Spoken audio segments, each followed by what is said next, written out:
Apprentis d'Auteuil est une fondation catholique reconnue d'utilité publique depuis presque 100 ans. Elle a été créée il y a 150 ans et depuis le début, elle s'occupe de jeunes confrontés à toutes sortes de difficultés, en les accueillant, en les accompagnant sur le plan éducatif, en les formant et en les aidant à s'insérer dans la société et dans le monde du travail. Et aujourd'hui, Apprentis d'Auteuil, c'est plus de 200 établissements dans plus de 40 départements français. C'est 25 000 jeunes à accompagner chaque année. Et nous nous intéressons aussi à accompagner les familles de ces jeunes. Et là, c'est plus de 6 000 familles que nous accompagnons chaque année. Apprentis d'Auteuil est aussi présent dans les départements d'outre-mer, notamment à la Martinique, c'est pour ça que je suis ici. Depuis 1948, les dirigeants de l'association Patronage Saint-Louis, présent ici à Fort-de-France, ont fait appel à Apprentis d'Auteuil pour que nous accompagnions cette association dans son développement.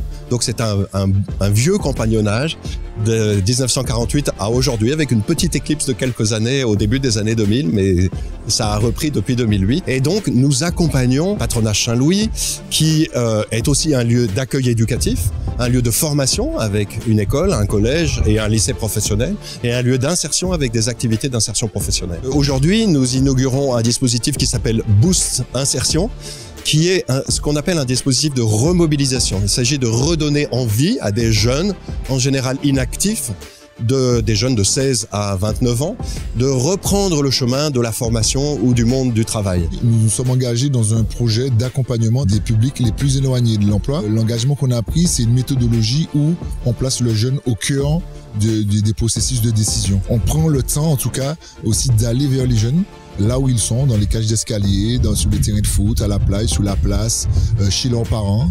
Et donc, eux aussi, ils choisissent les lieux de la première rencontre pour qu'on puisse échanger sous le dispositif, pas dans un cadre formel, pas de demande de CV, pas de demande de lettre de motivation.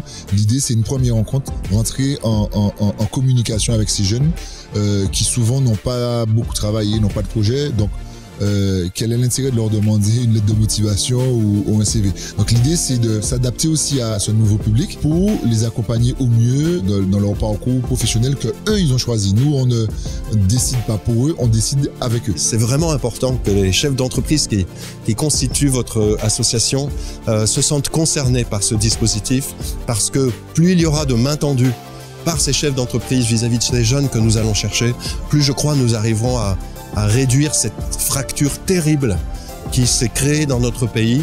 Vous savez qu'il y a presque 1,9 million de jeunes qui sont aujourd'hui de 16 à 29 ans, ni en emploi, ni en formation. Les laisser sur le bord de la route, je pense qu'aujourd'hui, ce n'est plus possible.